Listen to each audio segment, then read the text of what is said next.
Welcome to this session of Parallel Times. I'm here today with Liam Davis, the co-founder of Genesis Homesteads. Liam, welcome, and thank you so much for being here today. Thank you for having me. Excited. It's really great to see you, and I know it's been a minute. We've been trying to coordinate our schedules to get together, so I'm really excited that we've found this time that's going to work. So in the next little while, we're going to be learning about Genesis Homesteads and what the business does. It's very innovative business. And first, I'm going to start by just explaining how Liam and I met. So it was at the Replatform conference in Las Vegas this February. And Replatform is a conference that brings together innovative businesses that are looking to create, if you will, parallel society with a new economy. A sovereign economy.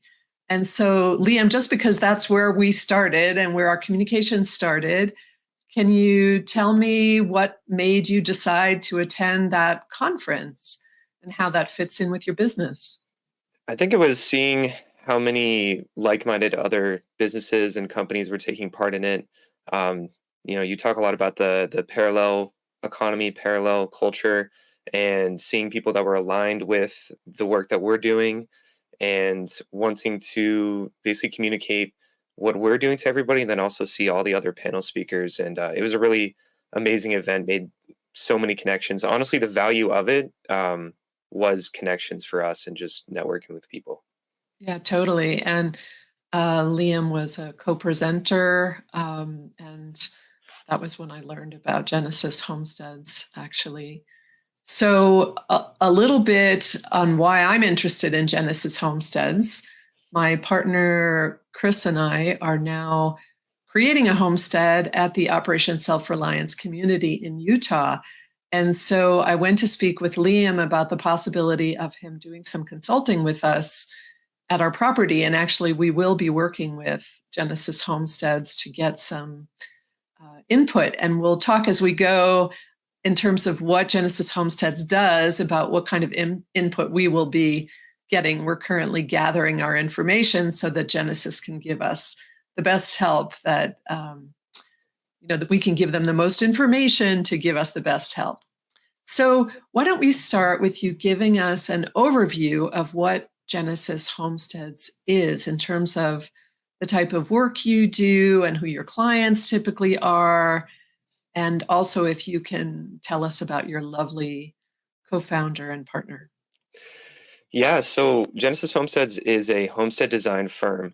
And what that means is we were looking around at all these different families who are acquiring land, wanting to join in the parallel culture, the parallel economy, and seeing that oftentimes there would be 5 to 10 years of trial and error as they would get their land up and running, wanting to build a self-sufficient homestead. So we came up with a system that can be used for any climate, any piece of land, and we use this to design homesteads, creating phase maps from inception to producing food to off-grid energy, all the way to completed homestead. And we work with families with any size of land or living situation. Even if somebody listening is in an apartment and they just want to have a consultation about how to produce all their own food, all the way up to having a 10,000 acre ranch, we kind of do it all because of our diverse background. We integrate permaculture, rotational grazing, like I said, off-grid energy, and as many sort of cutting edge, but also traditional techniques as we can into the designs. That's wonderful. And your partner is your wife. Yes, yeah. Juliana So Davis. yeah, she is a powerhouse because her background is not only in graphic design and art, but also she would rotationally graze beef cattle. So she's about 5'5" and weighs 120 pounds, but it really speaks to how the systems that we use are as low effort and accessible as possible, because she was able to produce 80,000 pounds of grass-fed cattle a year, almost on her own, Wow. with some assistance from the other farmhands. So she does the drawings. Actually, you can kind of see, not mirrored right now, but you can kind of see one of our designs in the background and also on our website at geneshomesteads.com. And that's her lovely work. She hand draws all of it. And she's really, she takes a lot of the theory and ideas that I have and that we talk about and brings them to life. So couldn't do it without her. Great. And your website is genesishomesteads.com, as you see under Liam's name on the screen. And we're just popping up the website here for a second, but we hope you'll go explore. There's actually a little bit of an initial assessment that people can fill out, right? So that they can submit to you what it is that what their gig is, what they need, and if they're interested in talking to you about the possibility of working with you, to schedule a brief consult to see if that might be a match, which is what Chris and I did. So that's super helpful. Yep.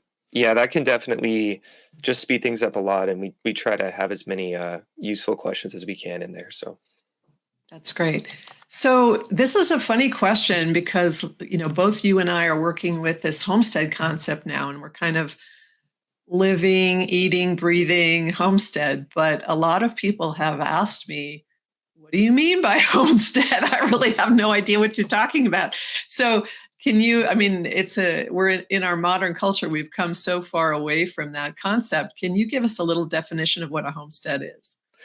Yeah, it's sort of reclaiming an older term, which homesteads were really the norm for much of history, of people just living on a couple of acres. Across the world right now, actually, a lot of people are still living like this, producing the majority of the food that they consume, living multi-generationally. So you have, maybe grandparents, great grandparents, all the way down to little kids.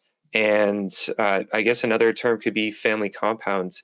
But there is a huge movement right now with, all the craziness that went down with the lockdowns, with people questioning, am I even going to be able to eat meat in 5 years?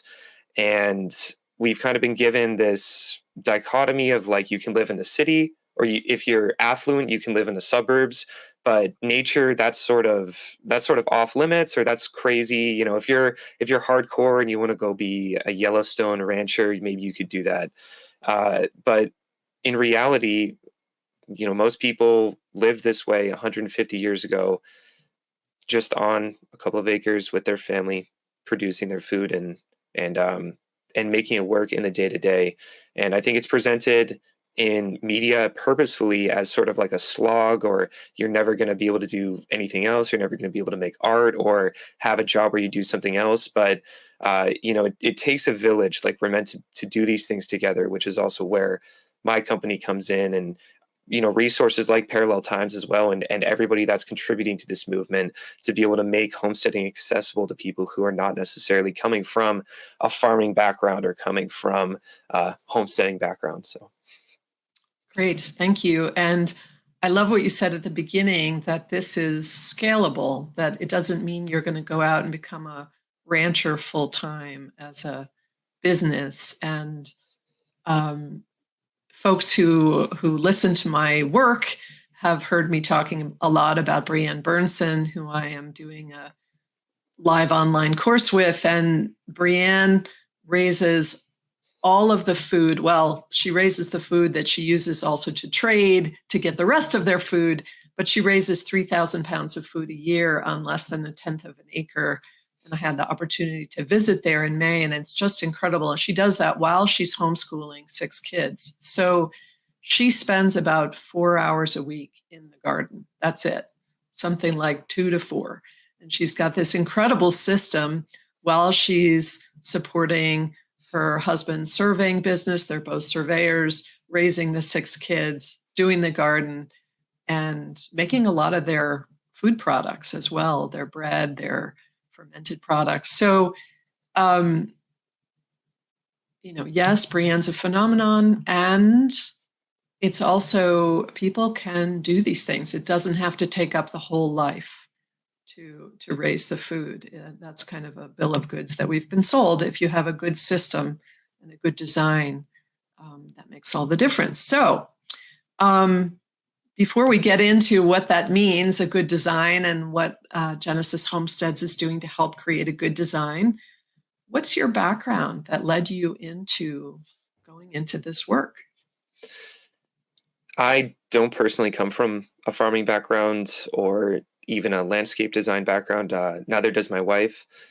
And we both grew up in Massachusetts and kind of just, in the school system and public school and all of that. But I had a providential experience in 2016, about 8 years ago at this point, where I had a loss in the family that led to some of my family members moving out to Washington State. And the providence of it was that this location that they moved to was actually a mile away from one of the oldest permaculture farms in the Northern Hemisphere.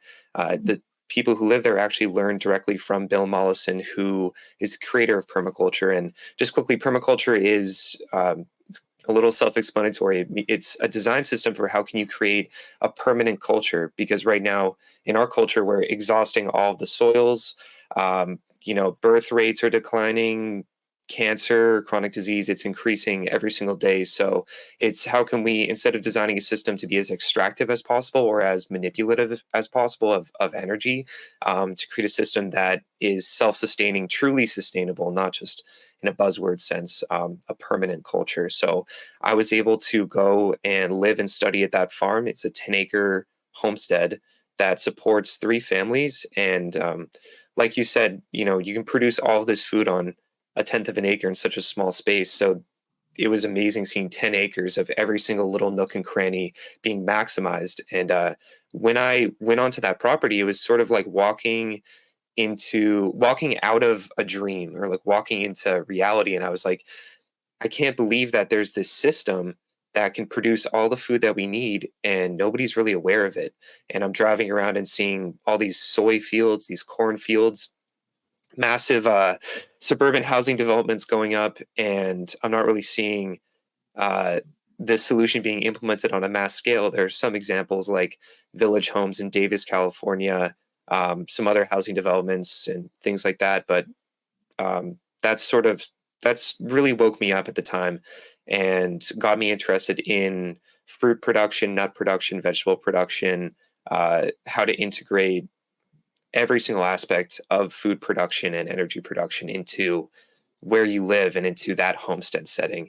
And then, while all of this was going on, my wife was rotationally grazing cattle back in Massachusetts. And then we later met in university when I went back to study regenerative agriculture. And she had also gone to do that program. So, yeah, I've said it, but it was just God's providence that it sort of all came together to expose us to this information. And ever since then, we've just been obsessed with proliferating this knowledge and helping families to reclaim the knowledge and the birthright that has been lost in the last couple of generations. That's wonderful. And it's always nice to know why people do what they do, because it makes all the difference. Like this is really a passion for you. This is your gift to the world to help people reclaim this knowledge. And as you say, walk out of the fantasy and into the reality of what's possible. I'm Truly. curious where you were in Massachusetts. Where are you from? What school you went I'm to? from north of Boston. My wife is from the Cape, Cape Cod, and yeah, just a hyper populated, hyper liberal area, but still very beautiful. And that actually really influenced my upbringing as well, and my love for nature. That sort of inclined me to get into farming was all the forests and everything in New England, and growing up and experiencing that. So, yeah. I went to graduate school in Massachusetts and lived there for about 7 years, I guess. So, and spent time on the Cape growing up. So, it's that's an area that's near and dear to me too. And then, what about the title Genesis Homesteads? I'm sure that was chosen with great thought and care. Yeah, that comes from Genesis 1:26 in the Bible, which references how God created man in his image and then gave man dominion over the earth. And I was really looking at, just thinking about that passage and looking at the world and thinking, we're given this false dichotomy of we can either exploit the earth, we're either going to destroy the earth by taking part in farming or taking part in building homes or things like that, or we're going to conserve everything. We're going to put everything into conservation easements. We're just going to have huge state and national parks. And I'm very thankful that there are these resources, beautiful national parks in America and everything. But more and more of this land is being bought up by multinational corporations, private equity firms like BlackRock, and realizing from that passage, Genesis 1:26, that really God wants us to have a participatory relationship to nature that actually makes it more productive than it would be if we left it alone. So we can use natural systems, we can use natural design through things like rotational grazing and permaculture and some off-grid energy production methods to actually make nature more productive than if we were, all in 15-minute smart cities, leaving it all to be conserved by the federal government. So that was really an eye-opening experience for my wife and I, is to think of it that way. And then we were like, well, Genesis also building these homesteads, it oftentimes it's sort of in the image of the Garden of Eden, or returning to how can we sort of acknowledge that there's something wrong going on, repent, and get out of this fallen state and embody the beauty of creation more, and the beauty of God's creation that he's bequeathed us with. So all of those concepts kind of came together, and then we were like, yeah, it just has to be Genesis Homesteads. Cool.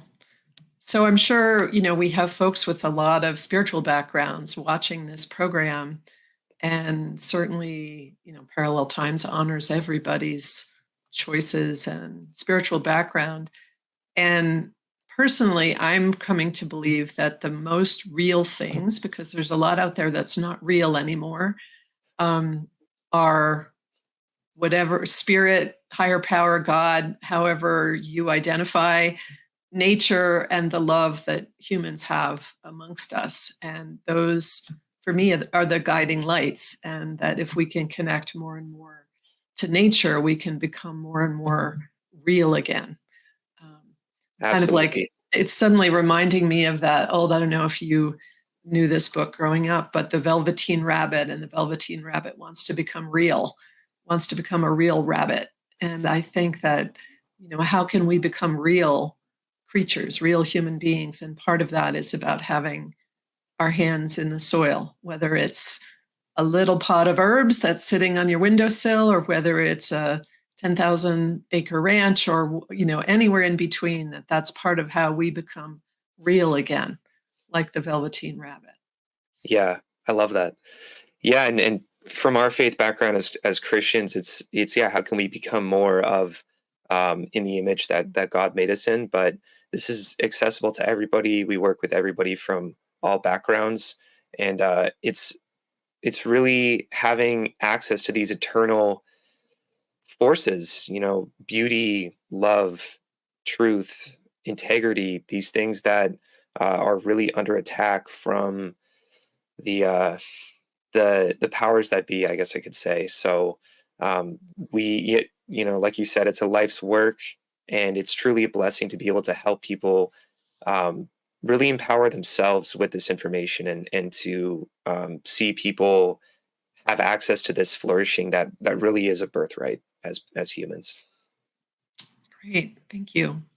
So can you, just to ground this, because we're kind of being philosophical and conceptual, which is always fun, but can you ground this for us in a recent example of a project you've done? Of course, whatever you need to do to maintain privacy, but an example of a type of project, and why the people might have come to you, and what their needs were, and how you were able to help them with your design.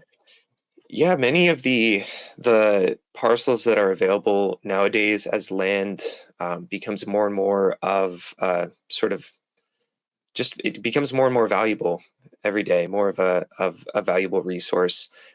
Many families that we work with are purchasing heavily wooded lots, and then it's sort of up to you. How do you take this forest without damaging it or causing massive erosion or damaging the topsoil, modifying it so that it's able to support a garden, support your home, and all of these things. So we have had a couple of clients recently across mostly the southern United States who had these heavily wooded lots, and we were able to work with them to discuss how can we even adjust the population of trees over time and focus on sustainably managing it as a food and resource, I guess, food and production resource for everything from goats to mushrooms to firewood, um, just sustainable forestry, while also how can you clear some of this land to create pasture, to create gardens, to create a home site without causing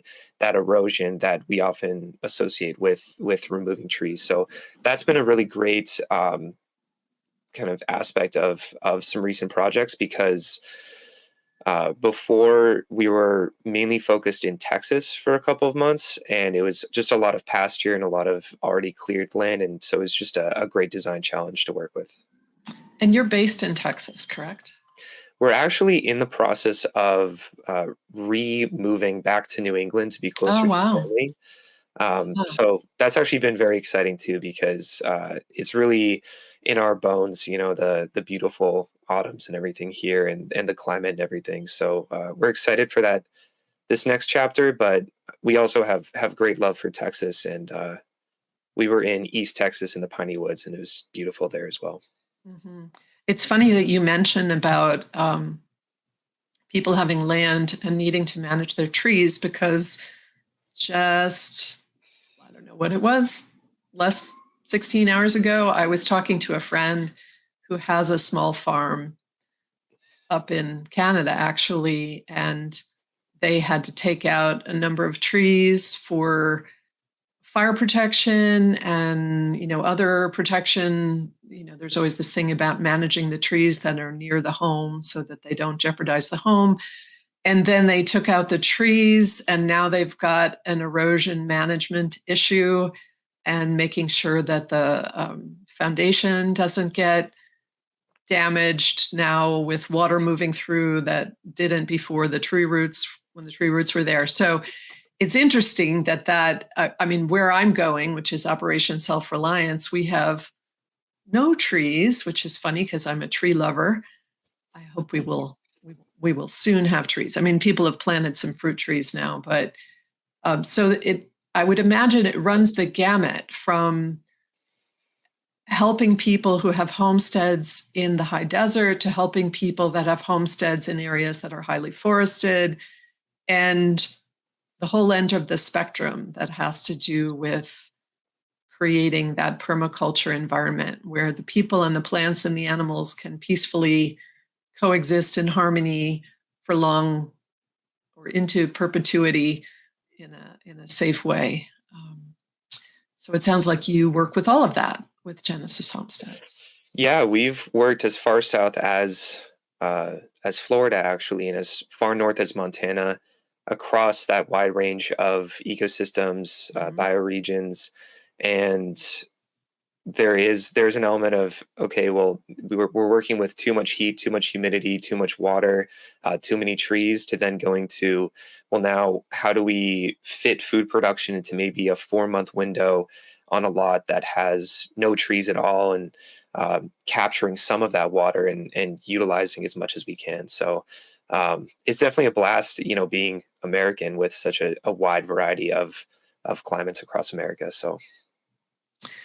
Yeah. So I'll tell a little more of our story in terms of why we wanted to work with Genesis Homesteads, and maybe this will set the stage for the types of factors that Genesis Homesteads considers.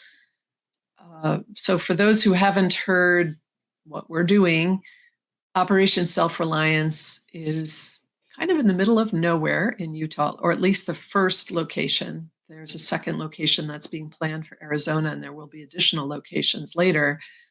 but it's a 250 homestead property on 1,100 acres in an area that used to be an alfalfa farm, a commercial alfalfa farm. And each family or household buys a share because it's an agricultural collaborative. And that is roughly 2 acres, 2.5 acre piece of property that we don't own the land, we own the share, and that gives us the right to utilize that share basically in perpetuity, 99 years, and then there's extensions so we can sell it, bequeath it, do whatever we need to do with it. And on that property, we will put a home, a barn, a greenhouse, a garden, a well, and we got our septic permit on Monday, which is a huge deal. Nice. Yeah, big deal. Chris has been out there slunging it out in the 108-degree heat.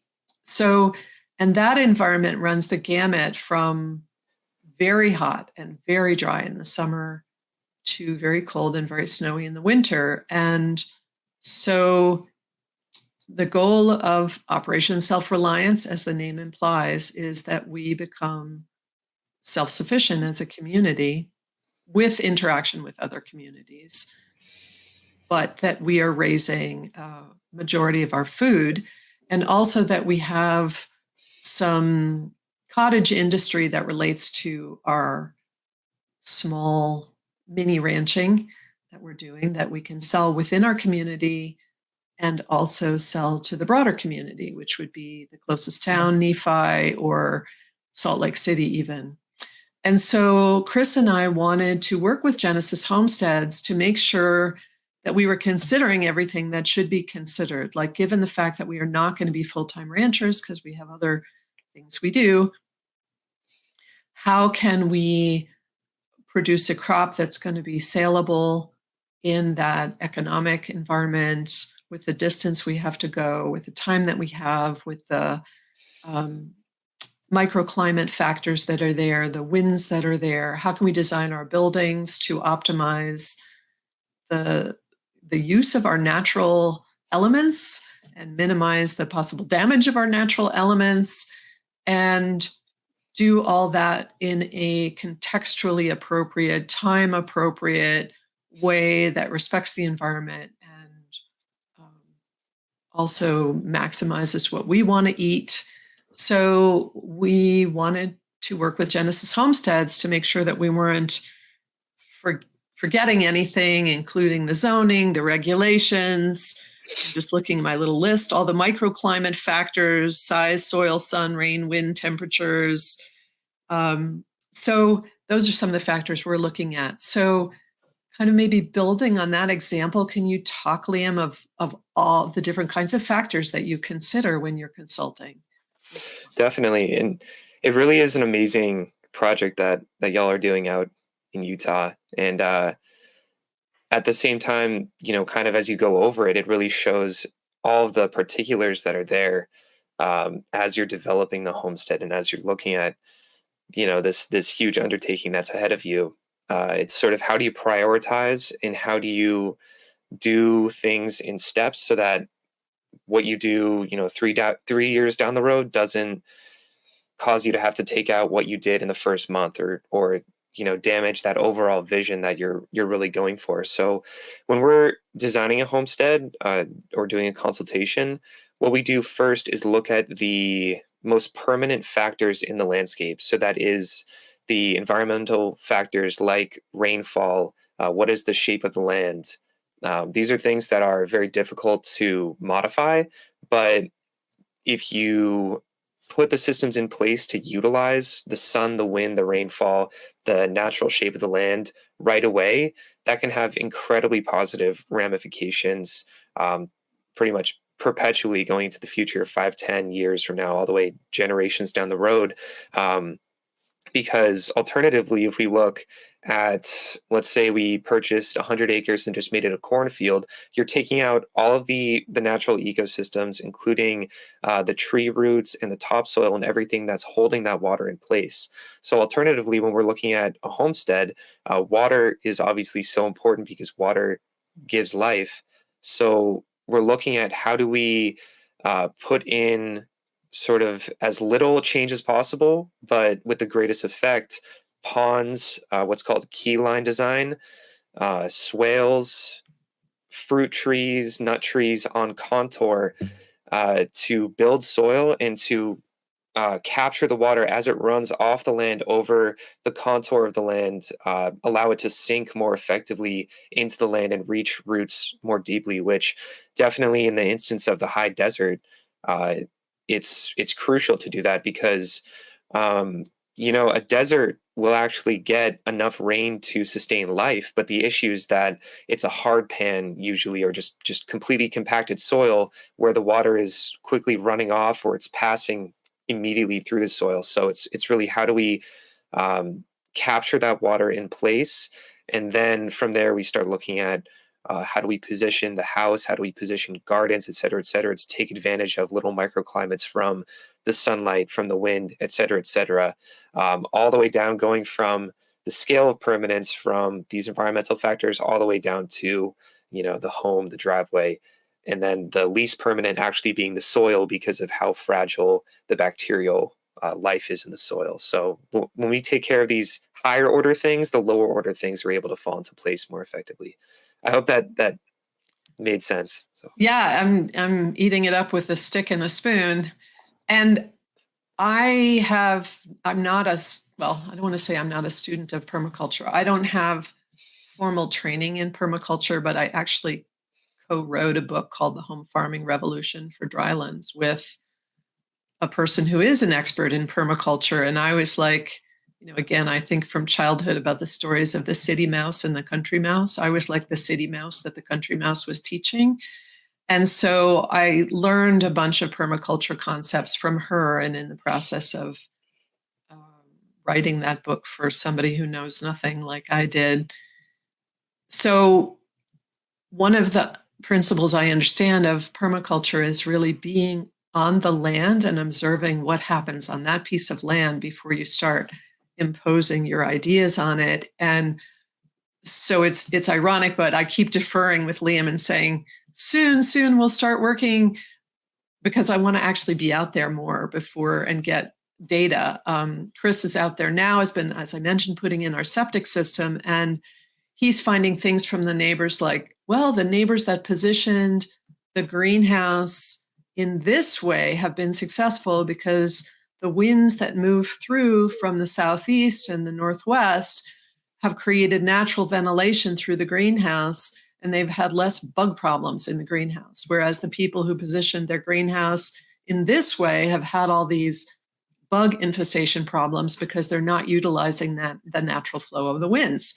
So we're starting to get that wisdom from our neighbors, but I feel like once we're out there, we will get more of that wisdom before we put permanent design in place. And we have the luxury of doing that because we're going to put a manufactured house temporarily on the property and be able to observe more and then start creating the design for our permanent property. So as you say, 3 years down the road, I'm sure there's going to be some of that woulda, coulda, shoulda, because you can't avoid it. But hopefully we minimize that, and also with your help.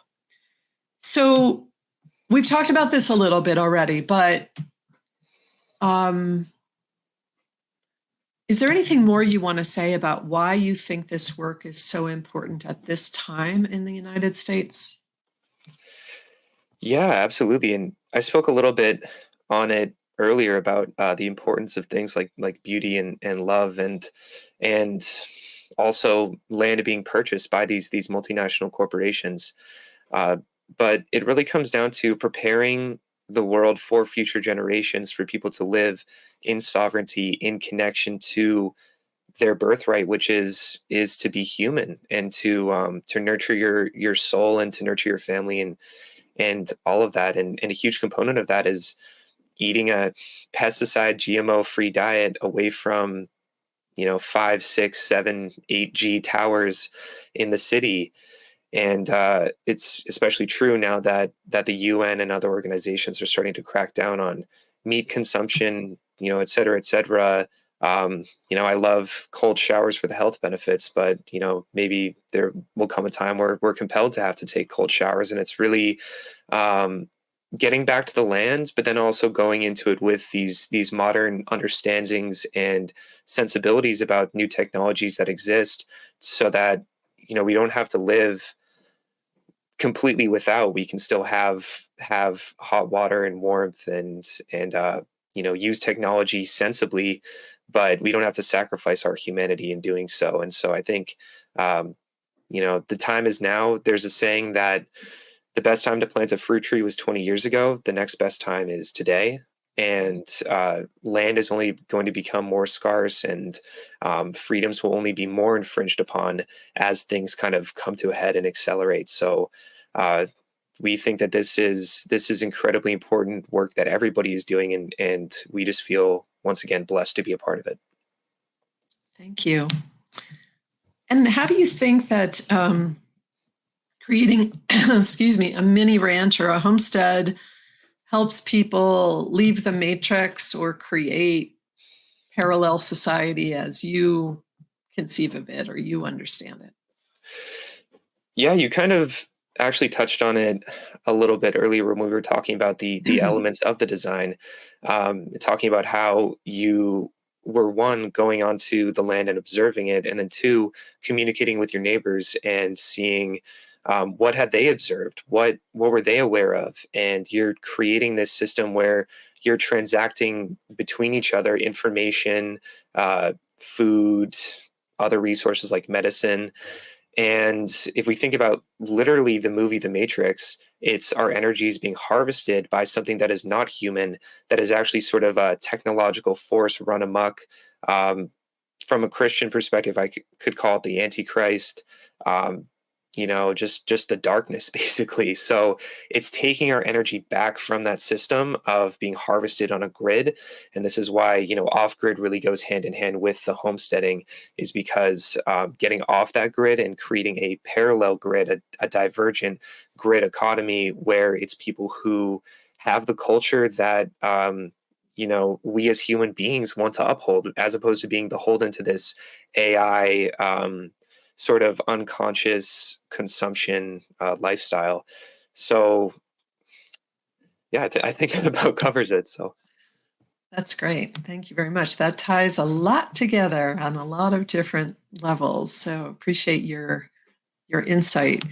So I don't know if we've missed anything that you feel is important. I want to, if there's anything else you'd like to share about your work or anything else related to what we've discussed. I'm just looking at my little cheat sheet here of what to make sure to ask you. So anything else that's important that you think people should know about your work or their opportunities or whatever?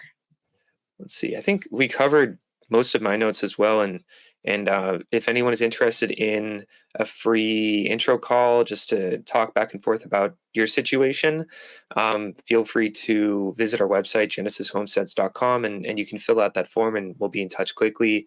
You can also DM us on Instagram at Genesis Homesteads. And some resources that I might recommend if people are interested in permaculture or producing animal foods regeneratively and restoratively. I recommend Gaia's Garden by Toby Hemingway and You Can Farm by Joel Salatin. Both just really influential figures, and both of those books have had a huge impact on me. And just thank you for the opportunity, Melanie. It's great. Thanks so much. And I'm really looking forward to working with you, which is going to be coming right up. And I will be telling people how that goes, what our experience is, so that you can have a little insight into what you could do yourself, whether you work with Genesis Homesteads or you don't, but in terms of how this can unfold and how much help there is out there for people who want to do something like this. You don't have to know everything. You don't have to be an expert. You don't have to do things perfectly. Just stumble forward imperfectly and the help you need will show up. So definitely encourage people to start where you are with what you have, do what you can, and just keep going. Exactly. Yeah. All the information is out there, and we're going to be making an effort to ramp up our sort of educational content as well, because there is a lot of information to sift through, but there's many nuggets of gold, and we're really excited to work with you as well, Melanie, in the near future. Good, because I'm going to be pinging you real soon about doing a little intro course. So great. Well, thank you so much, Liam, and appreciate your time, and good luck with your transition move. And we'll be in touch very soon. Absolutely.